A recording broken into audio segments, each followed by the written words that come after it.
welcome to Anggi TV, tempat kita santai sambil membahas tentang investasi.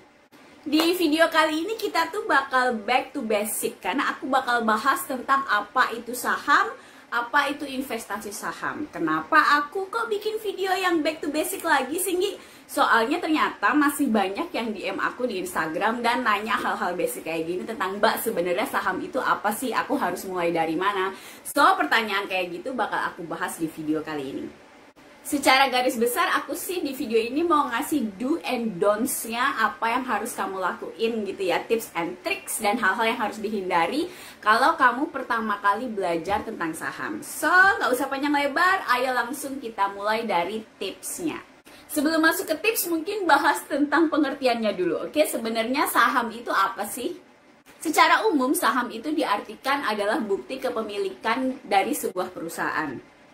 Nah, kalau kita bicara tentang investasi saham, bursa, trading, yang kayak gitu-gitu, itu berarti kita bicara perusahaan publik gitu kan. Jadi semua orang publik secara umum, kita ini, orang-orang rakyat jelata ini, bisa membeli sebuah saham yang memang menjual sahamnya secara publik lewat Bursa Efek Indonesia. Tapi sebenarnya pengertian saham itu sendiri nggak cuma untuk perusahaan publik gitu loh. Jadi untuk perusahaan private itu juga ada sahamnya. Cuma ya karena private kita nggak bisa sembarangan beli sahamnya dong. Kalau kamu mau beli sahamnya ya kamu harus kenal ownernya. Terus bener-bener yang kayak bikin perjanjian dan segala macam. Intinya harus kenal sama ownernya lah. Kalau ownernya mau menjual sebagian sahamnya ke kamu, baru kamu beli. Itu sangat berbeda dengan apa yang kita lakukan transaksi di bursa secara umum gitu kan. Kita bahkan nggak kenal sama ownernya juga pasti nggak mau ngomong sama kita. Apalagi kita cuma punya satu lot gitu ya, bikin pusing gitu kan. Jadi udah dapet lah ya, intinya saham itu adalah bukti kepemilikan sebuah perusahaan. Dan dalam konteks ini perusahaan publik yang kita bahas yang sahamnya bisa kita beli di Bursa Efek Indonesia. Pertanyaan kedua itu adalah oke nih, jadi saham itu bukti kepemilikan sebuah perusahaan. So, kalau mau mulai investasi saham, mulai dari mana? Cara paling gampang menjawab pertanyaan ini ya jelas kamu harus punya akun di sekuritas. Dan practically itu profesi yang aku jalanin kan. Aku membantu orang, para newbie untuk memulai investasi di bursa saham dengan membuka akun di RHB sekuritas yang aku wakilin sekarang ini.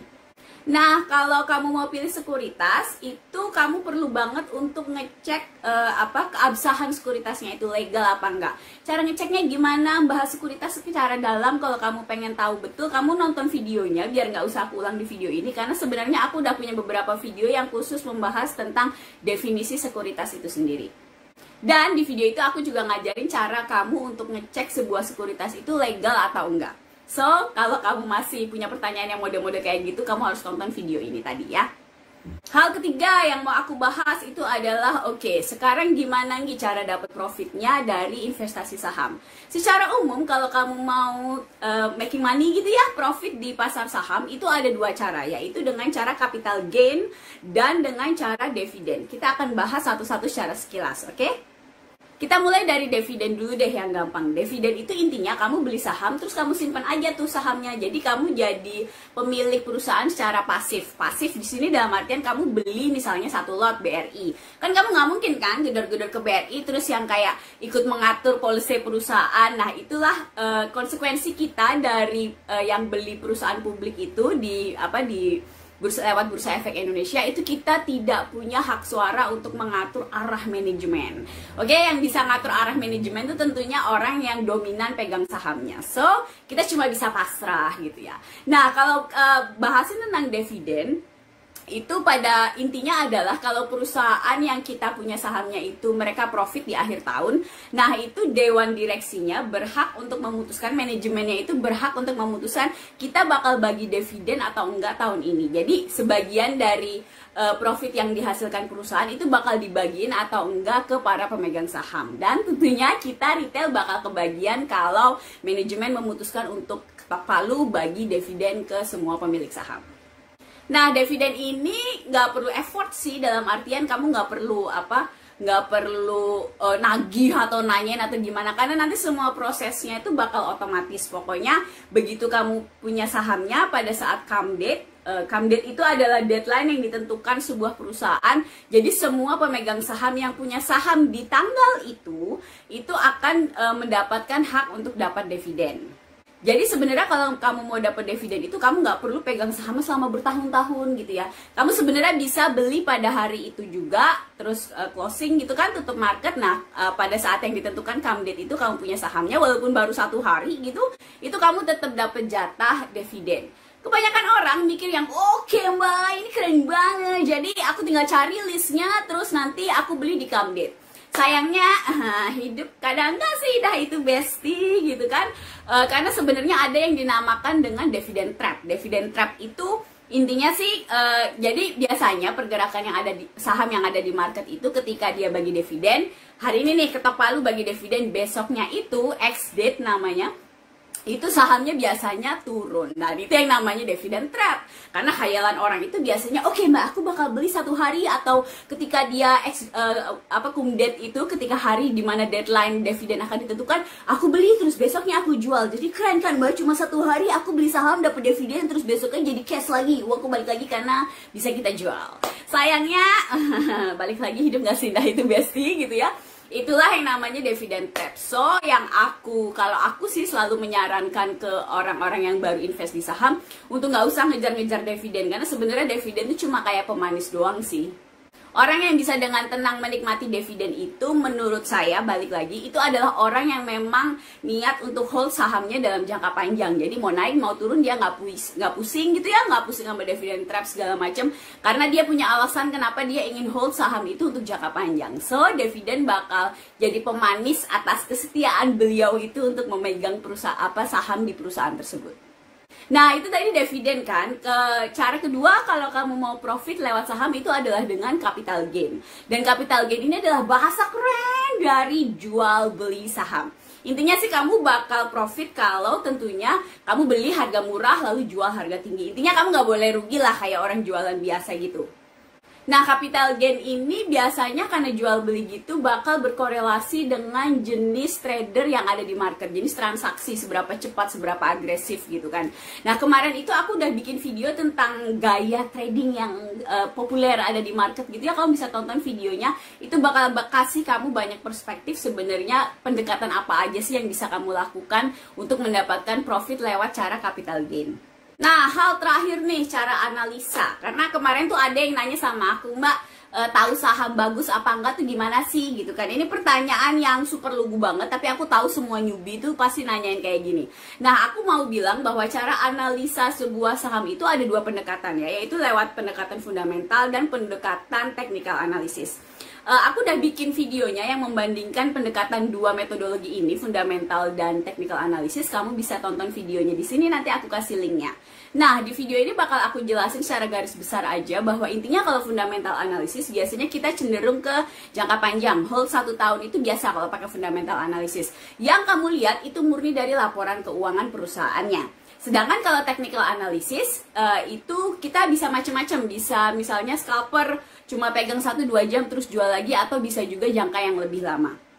Nah, technical analysis ini bakal menggunakan grafik, dan aku tahu di market itu ya boleh dikatakan 90% orang itu pakai technical analysis. Ini yang paling populer terutama di Indonesia, karena kita cenderung pendekatan ke marketnya kan trading ya. Kita pengen duit cepet lah, duit muter gitu. Sangat jarang yang ala-ala kayak Warren Buffett gitu yang di hold jangka panjang, kecuali dia beli nyangkut terus akhirnya dia pura-pura investasi gitu kan. Ya udah deh investasi aja deh, padahal ternyata dia tuh nyangkut gitu. Nah, itu kalau kamu investor edisi nyangkut begitu, baiknya kamu lihat ke diri sendiri, belajar lagi, karena itu sebenarnya bad news kalau kamu hold saham kepepet, karena sebenarnya harusnya kamu cut loss tapi nggak berani, terus akhirnya kamu hold pura-pura jadi investor.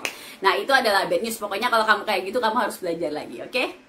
Nah, itu tadi kan bagian do's-nya gitu, hal-hal yang harus kamu lakukan gitu. Sekarang aku mau bahas bagian don'ts-nya, atau hal-hal yang baiknya kamu hindari ketika kamu pertama kali atau baru mulai mau berinvestasi di saham. Hal pertama, ini simple banget tapi selalu masih ada aja yang model-model begini melakukan kesalahan begini, yaitu adalah please tolong jangan menggunakan uang hutang dalam membeli saham, baik trading maupun investasi. Apalagi kalau kamu tuh newbie, udah deh jangan banyak-banyak gaya deh, ala-ala pakai duit utang, itu tuh nambahin kamu stres doang. Itu kayak apa ya, kayak kamu belajar bisnis belum jago tapi kamu udah minjem uang dari bank dengan bunga yang besar. Itu adalah resep untuk kekacauan hidup finansial kamu. Hal kedua yang mau aku tekankan di sini adalah please jangan berpikir trading saham, investasi saham itu adalah sebuah solusi ajaib dari semua kekacauan finansial kamu. Atau kamu berpikir dengan trading saham maka aku bakal cepet kaya. Ini track, tinggal pencet buy sell terus nanti aku jadi kaya. Kalau kamu mikir begitu, tarik nafas dulu. Mungkin kamu perlu meditasi, sholat dulu atau ke gereja atau monggo, tergantung kepercayaan masing-masing. Tenangkan diri dan hati dulu, oke? Karena kalau kamu mikirnya kayak gitu, biasanya nanti kamu gegabah, dan orang gegabah itu biasanya enggak selamat alias nanti kapok investasi di bursa. Di satu sisi, aku tuh percaya banget bahwa trading saham merupakan salah satu bentuk investasi yang sangat berpotensi. Itu kenapa aku invest banyak di diri aku sendiri belajar tentang investasi saham. Karena menurut aku ini memang bidang yang luar biasa. Kalau bisa sih, kalau kamu masih muat, otaknya masih muda gitu, please kamu harus belajar karena nggak bakal rugi. Tapi kamu harus belajarnya serius ya. Itu bukan kan kamu harus trading saham nggak ngapa-ngapain terus kamu jadi kaya gitu loh. Jadi harus berpikirnya adalah ini adalah trading saham itu adalah salah satu kendaraan investasi yang akan meningkatkan uang kamu lah gitu, aset kamu. Itu betul, tapi itu bukan solusi jangka pendek ya.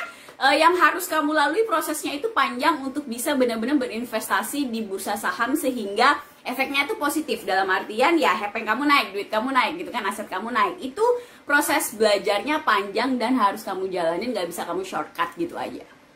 Ngomong-ngomong tentang shortcut, kita bakal bahas ke hal yang ketiga, yaitu yang aku sangat tidak sarankan untuk kamu lakukan gitu ya. Itu adalah sibuk. Nah, ngomongin tentang shortcut, ada hal yang mau aku tekankan yang bakal jadi tips ketiga. Bukan tips ding, maksudnya hal ketiga yang menurut aku tidak boleh kamu lakukan. Hal itu adalah please tolong jangan sibuk mencari rekomendasi saham. Ya terus gimana dong Mbak kalau nggak nyari rekomendasi saham, terus aku beli sahamnya gimana?